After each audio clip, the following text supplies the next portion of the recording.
परमेश्वर के बिना, परमेश्वर को जगह दिए बिना किसी पर भी विश्वास करके हम उसे दिल में रखकर उसकी आराधना करते हैं।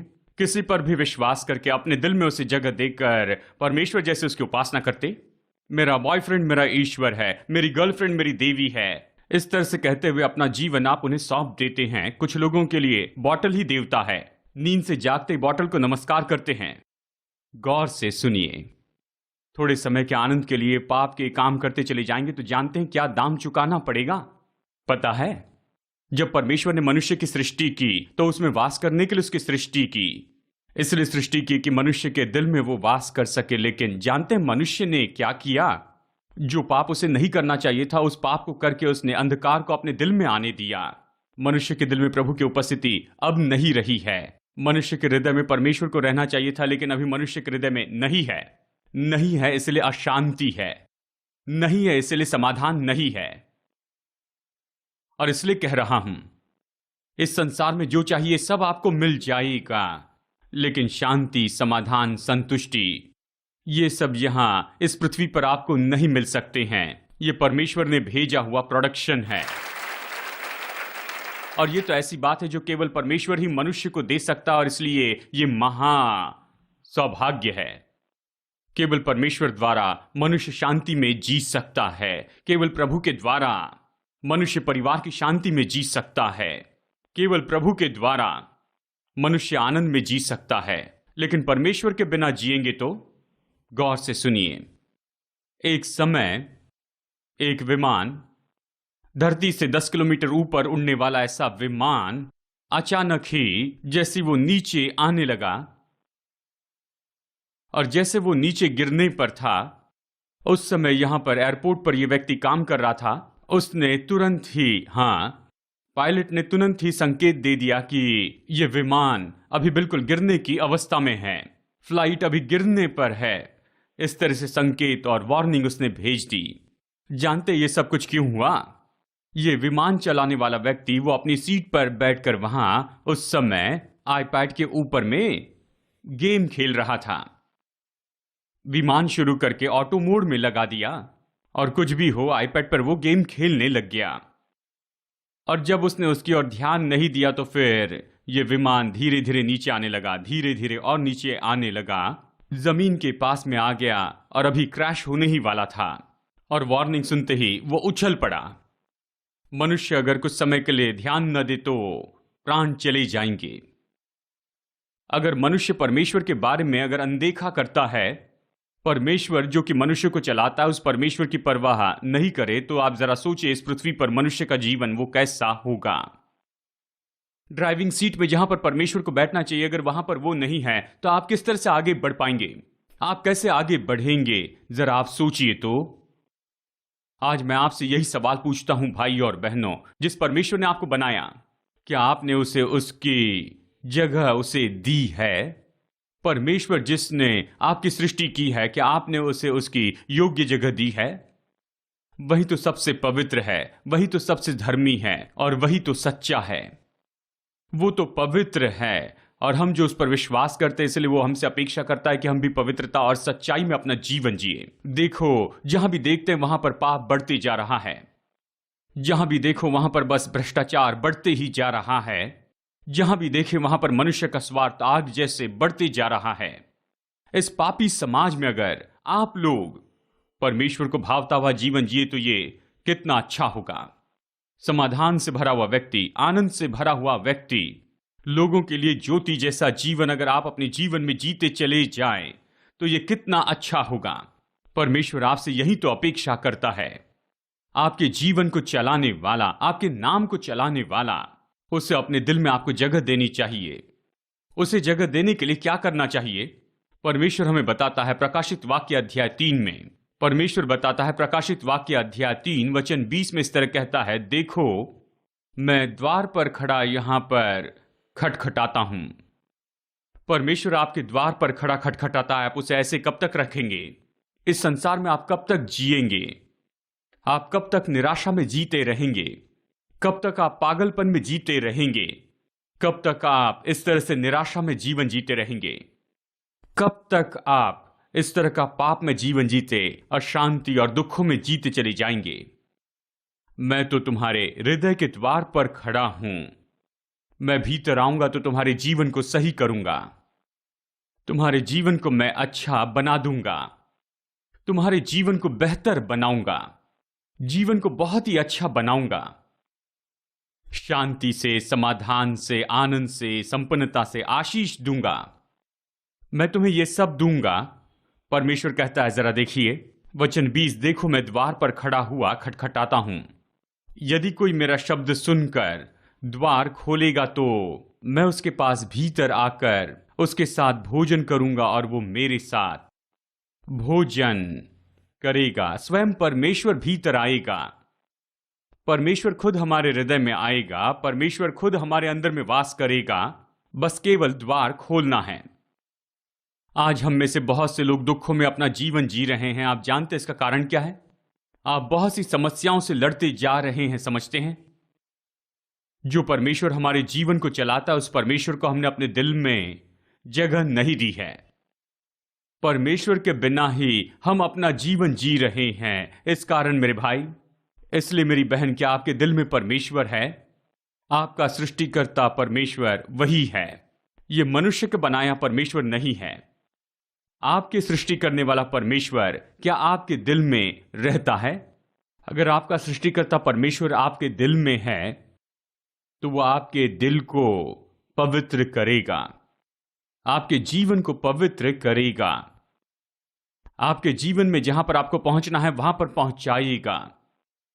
नहीं तो आपका जीवन खतरे में होगा, भविष्य खतरे में होगा, परिवार खतरे में होगा, बच्चों का भविष्य खतरे में होगा, आपका काम खतरे में होगा, आपका व्यापार खतरे में होगा। इतने सारे खतरे के बीच आप कब तक झंझोड़ते रहेंगे? आपको बस इतना ही करना है कि अपने जीवन को आप प्रभु को सौंप दें। आपका सृष्टिकर्ता परमेश्वर, अगर आप उसे अपना जीवन समर्पण कर देते हैं, अगर आपका जीवन उसे आप सौंपते हैं, तो फिर वो आपको शांति देगा, समाधान देगा, तसल्ली देगा। आपके जीवन में आने वाली समस्याओं को और आपके परिवार में आने वाली समस्याओं को और जितने भी कष्ट आपके जीवन में आएंगे, उसके लिए उसके पास जवाब है। और आपको तो बस अपने सृष्टिकर्ता को अपना जीवन सौंप देना है। एक दिन एक बहुत बड़े व्यापारी जो कि दूसरे शहर से वहां पर आए थे, उन्होंने एक कैब बुक की और कैब आ गई, टैक्सी आ गई।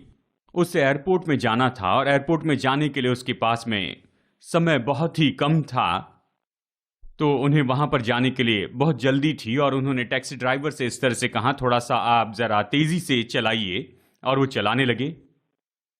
और जैसे कि वो रफ्तार से जा रहे थे, उस समय कार में कोई समस्या आ गई, कार वहां रुक गई। जल्दी जाने के बारे में सोचा और जबकि उनकी कार वहां पर रुक गई तो वो परेशान हो गए। और ड्राइवर ने उनसे कहा, आप टेंशन मत लीजिए। कहा, सर आप परेशान मत होइए, मैं इस कार को पिछले 10 साल से चलाते आया हूं, इसकी क्या समस्या है ये मुझे अच्छे से पता है। आप 1 मिनट रुकिए। कहकर वो जल्दी से इंस्ट्रूमेंट लेकर आता है, रिपेयर करने की कोशिश करता है, लेकिन कुछ नहीं होता। 5 मिनट हो गए, रिपेयर कर रहा है। फिर 10 मिनट हो गए, 10 मिनट हो गए, अभी भी रिपेयर कर रहा था। तो ये बिजनेसमैन अंदर परेशान हो गया।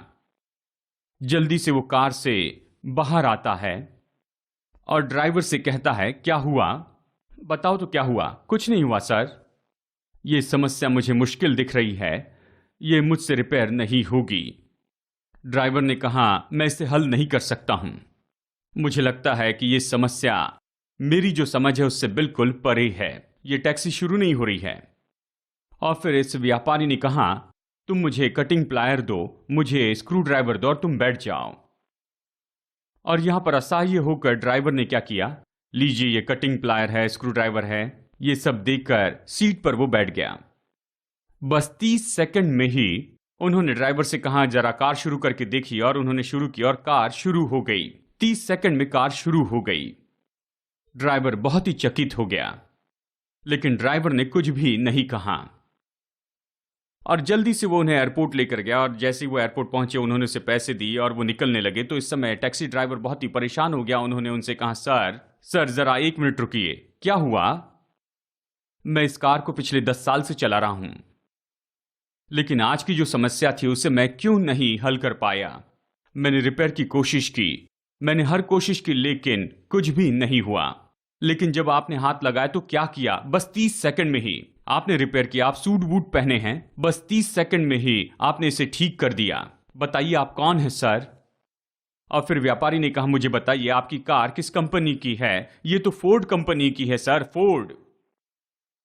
तो इस व्यापारी ने उसे जवाब देते हुए कहा, जानते हैं ये जो फोर्ड कंपनी है वो तो मेरी है। तुम इस कार को पिछले 10 साल से चला रहे हो, लेकिन इस कार को जो बनाने वाला है वो तो मैं हूं। इस तरह की कार में किस तरह की समस्या आती है ये सब बात मैं जानता हूं। आपने मुझे इसे रिपेयर करने दिया, इसे देखने की अनुमति आपने दी, आपने अपनी कार मेरे हाथों में दी, इसलिए मैं बस 30 सेकंड में इसे ठीक कर सका, क्योंकि मैंने इसे बनाया है। मेरे प्यारे भाइयों और बहनों, आप इस जीवन की यात्रा में जिन समस्याओं में से होकर जाते हैं उसका जवाब देने वाला परमेश्वर जिंदा है। समस्या तो ऐसी नहीं जिसे परमेश्वर हल नहीं कर सकता। समस्या इसलिए है क्योंकि आपने अपने जीवन को उस परमेश्वर के हाथों में नहीं सौंपा है। डॉक्टर ने बीमारी को देखकर आपको प्रिस्क्रिप्शन दिया है, समस्या डॉक्टर में नहीं है, समस्या तो हम में है। और समस्या क्या है? हम परमेश्वर का वचन नहीं सुनते हैं, और आप तो अपना जीवन उसकी इच्छा के अनुसार नहीं जीते हैं। आज के दिन समस्या का कारण परमेश्वर नहीं है। आज के दिन समस्या का कारण यही है कि हम परमेश्वर के वचन को नहीं मानते हैं। बस अपनी इच्छा के अनुसार जीना ही समस्या है। बस अपनी मर्जी के अनुसार हम करना चाहते हैं, यही तो समस्या का कारण है। यही तो समस्या का कारण है, यही बीमारी का कारण है। फिर भी परमेश्वर चाहता है कि आपको चंगाई दे और आपको पूरी तरह सिद्ध बनाए। परमेश्वर की यही तो इच्छा आपके लिए है। परमेश्वर जिसने आपकी सृष्टि की, परमेश्वर जिसने आपसे प्रेम किया, आपसे प्रेम करने वाला ऐसा परमेश्वर क्या चाहता है? उसे क्या चाहिए? आपकी भलाई उसे चाहिए, आपकी सुरक्षा ही उसकी इच्छा है, आपका आनंद ही उसकी इच्छा है, आप खुशी से अपना जीवन जिए, यही उसकी इच्छा है। बस यही तो उसकी इच्छा है। आपको और मुझे बनाने वाला सृष्टिकर्ता परमेश्वर, उसकी यही इच्छा है। उसकी जो खुशी है, उसका जो समाधान है, उसने जो आशीष हमारे जीवन में योजना बनाकर रखी हुई है, उसे हम अपने जीवन में कैसे खोल सकते हैं? हम उसे कब हासिल कर सकते हैं? हम उसे अपने जीवन में कैसे हासिल कर सकते हैं? ये कार जो खराब हो गई थी, उसने उसे ठीक करने के लिए उसके हाथ में सौंप दिया। अगर शर्ट फट जाता है तो क्या करते हैं? हम शर्ट को टेलर के पास में लेकर जाते हैं। क्यों लेकर जाते हैं? क्योंकि जहां से वो फटा है वहां पर वो सिलाएगा। अगर आपकी चप्पल टूट जाए और अगर आप चप्पल को पहने रहें और फिर ये कहें कि मेरी चप्पल को ठीक करो, तो बताइए क्या वो ठीक हो सकती है? यदि आप चाहते हैं कि मैं आपकी चप्पल सिला दूं, तो आपको चप्पल निकालकर मुझे सौंपनी होगी। अगर आपका सेलफोन सही तरीके से काम नहीं कर रहा है, आप कह रहे हैं कि मेरा सेलफोन काम नहीं कर रहा है, तो आपको क्या करना चाहिए? उसे रिपेयर करने वाले को देना चाहिए। अगर आपकी घड़ी खराब हो जाए, वो सही तरीके से काम नहीं करती, और अगर आप चाहते हैं कि आपकी घड़ी ठीक हो जाए, तो आप अपनी घड़ी ठीक करने के लिए किसके पास जाएंगे? उसके पास जाएंगे जो इसे रिपेयर करता है, वही इसे सही करेगा। अगर आप टेलर के पास में कपड़ा ले जाएं और कहें कि आप मेरे लिए एक अच्छा शर्ट इससे सिल दीजिए, अगर वो कपड़ा आप अपने हाथ में ही रखे उसे न दे, तो आपको कुछ भी नहीं मिलेगा। आपको ये कपड़ा उसे सौंपना होगा और उसे आपको सिलवाना होगा। अगर आपका शर्ट फट गया है तो उसे निश्चय ही सिलवा लेना होगा। अगर आपकी चप्पल फटी है तो उसे जरूर सिलवाना होगा, उसे ठीक करवाना होगा, उसे ठीक करने वाले व्यक्ति के हाथ में ही सौंपना होगा। अगर आज अपना जीवन ठीक करना है, जो विचारधारा खराब हुई, बोलने वाले शब्द खराब हुए और चाल चलन जो खराब हुआ है, ऐसा खराब हुआ जीवन, ऐसा खराब हुआ जो बंधन है, ऐसा खराब हुआ जो जीवन है, उसे सही करने के लिए परमेश्वर है। वो कौन है? आपका सृष्टिकर्ता, वो एक ही परमेश्वर है। अगर इस परमेश्वर को आप अपने जीवन में न्योता देते हैं तो परमेश्वर सब ठीक करेगा, समाधान से आपको भरेगा, शांति से आपको भरेगा। मैं हमेशा आपसे कहता हूं, जब मैं बहुत छोटा था, मैं बहुत ही शरारती था। हमारे पूर्वजों में से कोई भी विश्वासी नहीं था। वो सब अपने जीवन को अपने अपने विश्वास के अनुसार ही जीते जा रहे थे। जब मैं बहुत छोटा था, 11 या 12 साल का था, तो बहुत ही शरारती जीवन जीता था। हमारे एक रिश्तेदार का सिनेमा हॉल हुआ करता था, तो टिकट खरीदने की कोई ज़रूरत नहीं थी। हम कोई भी सिनेमा बस ऐसे ही जाकर देख सकते थे। मैं ट्यूशन भी पास में ही लगा लेता था ताकि किसी भी समय जाकर मैं सिनेमा देख सकता था। और सिनेमा देखते हुए हीरो के जो एक्शन थे, जैसे वो सिगरेट पीते, तो वैसे ही बहुत कम उम्र में मैंने भी सिगरेट पीना शुरू किया। ताश खेलते देखता तो बचपन में ही मैं ताश खेलने लग जाता था। और जब भी पैसों की ज़रूरत थी, इस कम उम्र में पैसे पाने के लिए, मैं कैरम खेलने लग जाता था। मैच खेलता था उन दिनों में, मैं ताश खेला करता था उन दिनों में। पढ़ाई नहीं करता था, बस उस समय मैं अपनी मर्जी से अपना जीवन जीते रहता था। मेरी माँ जिसने मुझे जन्म दिया, वो तो बहुत रोती थी। पढ़ाई के बिना जीवन जी रहा था, मौज मस्ती में अपना बस जीवन जी रहा था, किसी की सुन नहीं रहा है। सुबह अलग ड्रेस पहनता, दोपहर में अलग ड्रेस पहनता था, और फिर शाम को घर में आता था, फिर से ड्रेस बदल कर चली जाता था। एक दिन मेरी माँ ने कहा, सुनो, मैं तुम्हारे सारे कपड़े जला दूंगी। मैंने कहा, आप क्यों जलाती हैं? मैं ही खुद सारे जला देता हूं। और मैंने अपने सारे कपड़े जला दिए। कैसे सह सकते हैं? मैंने रस्सी पर जितने कपड़े थे सभी को मैंने आग लगा दिया। वहां से जो लोग जा रहे थे उन्होंने कहा, देखो आग लग गई, आग लग गई। मैंने कहा, क्या हुआ? मैंने तो इसे जलाया है। इस तरह था। जानते ये सब कैसे था? कब ठीक होगा, कैसे ठीक होगा, ये कैसे ठीक होगा? और ऐसे समय मां कहती थी कि परमेश्वर भी तुम्हें ठीक नहीं कर सकता। वो रोती थी। गौर से सुनिए, ऐसे ही समय में जब मैं अपनी मन मर्जी में जी रहा था, अपनी इच्छा के अनुसार जी रहा था, अपनी इच्छा के अनुसार जी रहा था, प्रभु के एक प्रचारक हमारे नगर में आए जो प्रचार कर रहे थे, यीशु मसीह जो सृष्टिकर्ता परमेश्वर है, मनुष्य के जीवन में जो भी खराब हुआ, यही परमेश्वर, केवल यही है जो उसे ठीक कर सकता है, अद्भुत रीति से ठीक कर सकता है, वो अच्छा कर सकता है। तो एक दिन मैं कमरे में गया, मुंह के बल गिर गया। कहां तुम कहते हो कि मनुष्य को बनाया है, जिंदगी ठीक कर देगा, ये कहते हो। जीवन कितना भी गंदा हो, कितना भी खराब हो, अगर जीवन को आपके हाथ में सौंप दें तो आप ठीक कर देंगे, ऐसे कहते हैं। मैंने कहा कि आपको ये बात पता है, मेरे गांव में मेरा जैसा बिगड़ा व्यक्ति कोई भी नहीं है, ऐसे मैंने कहा। बहुत ही कम उम्र में मैंने बड़े बड़े काम किए, मैंने बहुत से बुरे काम किए हैं और अपनी माँ को दुखी किया है। क्या मुझे बदल सकती हो? अगर आप मुझे सही कर सकते हैं, मेरे जीवन को अगर आप सही कर सकते हैं, मेरे इतने गंदे जीवन को अगर आप सही कर सकते हैं, तो मैं अपने जीवन भर आप ही की महिमा करूंगा। तुम तो सृष्टिकर्ता परमेश्वर हो, तुम ही ने सभी मनुष्य जाति को बनाया है। मेरा जीवन एक जीवित गवाही हो। क्या मेरा जीवन बदलोगे? अगर तुम सच में इसे बदल सकते हो तो अभी इसे बदल दो। कम उम्र में ये छोटी सी प्रार्थना मैंने सृष्टिकर्ता परमेश्वर से की थी, और उसी पल मेरा जीवन तो बिल्कुल पूरी तरह से बदल गया था। और जब मैं वहां पर उठा, पहले तो हमेशा सिनेमा हॉल में घूमते रहता था, लेकिन वो आखिरी दिन था। दिन भर मैं दोस्तों के साथ भटकता था, लेकिन वो आखिरी दिन था। मेरे जीवन में इस तरह से आए अद्भुत बदलाव को देखकर मेरे घर वाले सोचते थे, ये कुछ पागलपन है, इससे कोई मानसिक रोग हो गया है। ये बहुत खुश रहता था, हाँ, और ये चुलबुला था, लेकिन देखो अभी क्या हो गया है। अब तो ये बिल्कुल शांत है। पहले बहुत चुलबुला था, यहां वहां भागते रहता था। पुराना जीवन नहीं रहा है। वो इस बात को नहीं समझ सके कि मैंने अपना जीवन सृष्टिकर्ता परमेश्वर को सौंप दिया है। मैंने अपना जीवन परमेश्वर को सौंप दिया है।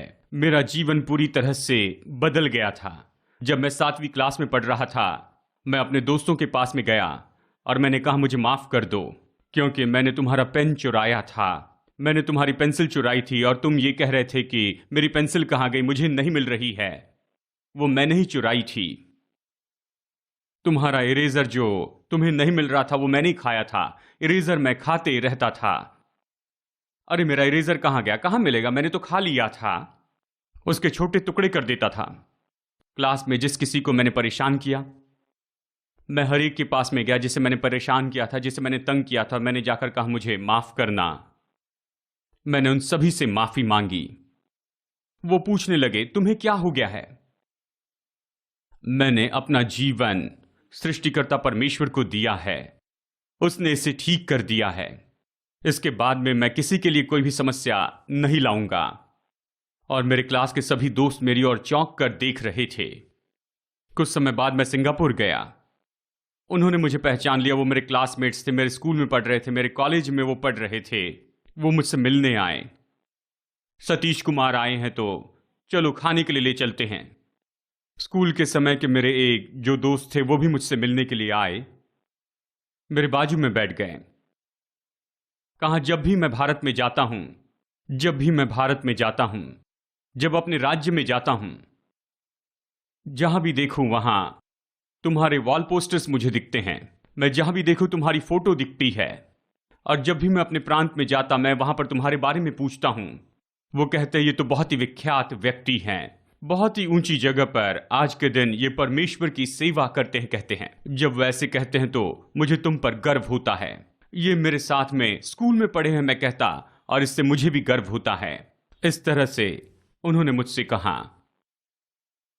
आज भी मुझे याद है जब हम 7वीं में पढ़ रहे थे, जब तुम मुझसे ये कह रहे थे कि प्रभु ने मुझे दर्शन दिया और मेरा जीवन बदल गया। ऐसा तुमने 7वीं में कहा था। वो जिद क्या थी और वो बदलाव क्या था, ये आज मैं देख सकता हूं। जब भारत में मैं आया था तब मैंने ऐसे सुना। आज भी मुझे याद है जब हम स्कूल में पढ़ रहे थे, उस समय तुमने कहा, माफ करना यार। और तुमने जो कुछ भी उस समय कहा था वो सब अभी तक मुझे याद है। मैंने जान लिया तुम्हारे जीवन में कुछ बदलाव आया है। क्या बदलाव आया है वो आज पता चल रहा है। मेरे भाइयों और बहनों, उस ड्राइवर के बिना मेरा जीवन ऐसे आगे बढ़ रहा था। और फिर कुछ समय के बाद में मेरे जीवन को अद्भुत रीति से चलाने वाला वो अद्भुत ड्राइवर अभी मुझे मिल गया है। और इसीलिए उसने मेरे जीवन में मुझे स्थिरता दी है। देखिए, मनुष्य के जीवन में सृष्टिकर्ता परमेश्वर हर एक व्यक्ति के इस जीवन में ड्राइवर होना चाहिए। वो सृष्टिकर्ता परमेश्वर जिसने सभी मनुष्य जाति को बनाया है, वो मनुष्य का सृष्टिकर्ता परमेश्वर है। मैं अपने सृष्टिकर्ता परमेश्वर को पहचान पाया। मुझे देखने वाले मेरे भाइयों और बहनों, क्या आपने अपने सृष्टिकर्ता परमेश्वर को प्राप्त किया है? जानना ही काफी नहीं है, पहचानना ही काफी नहीं। अगर आपकी तबीयत ठीक नहीं है तो केवल डॉक्टर के पास जाकर उससे सुनना काफी नहीं है। आप जाकर उनसे मिलिए और वो आपको जो कुछ कहते हैं उसके अनुसार आप करते चले जाइए। ट्रीटमेंट करवाना है, दवाइयां लेनी है और फिर वैसे ही करते जाना है। इसलिए जीवित परमेश्वर को जानना काफी नहीं है, आपको उसे स्वीकार करना है। अपना जीवन आपको उसे समर्पित कर देना है। अब तक आप अपनी खुद की अगुवाई करते रहे हैं, अपनी मर्जी से अपना जीवन जीते आए हैं। अब तक आप केवल नफरत करते आए हैं, बैर करते आए हैं। नौकरी में कोई आशीष नहीं मिल रही है, व्यापार में कोई लाभ नहीं हो रहा है, परिवार में कोई समाधान नहीं है, कोई खुशी नहीं है। पढ़ाई तो कर रहे हैं लेकिन पढ़ाई में कोई सफलता नहीं मिलती है। गलत दोस्तों के साथ में जी रहे हैं, तमाशा बना दिया है, अपनी जवानी को बर्बाद कर दिया है। प्रभु के नाम में आपसे विनती करता हूं, आपके ऐसे जीवन के कारण आपके माता पिता के सिर में दर्द कर रखा है। ऐसे जीवन के कारण आप अपनी पत्नी के लिए कितने बड़े दर्द बन गए हैं। इस तरह कितने लोगों को दुखाया है, अपने परिवार को दुख दिया है। आपने केवल दुख दिया है अपने पिताजी को, अपनी माताजी को, अपनी पत्नी को, अपने बेटे और बेटियों को। कब तक आप ऐसे श्रापित जीवन जीते रहेंगे? कब तक आप ऐसे दुर्भाग्य में जीवन जीते रहेंगे? कम से कम आज ये जीवन जो कि बर्बाद और व्यर्थ हो चुका है, उसे अच्छा करने के लिए उस सृष्टिकर्ता परमेश्वर को आप समर्पित हो जाएं और वो अद्भुत तरीके से आपके जीवन को बदल देगा। मुझे बदलने वाला परमेश्वर आपके जीवन को भी बदल देगा।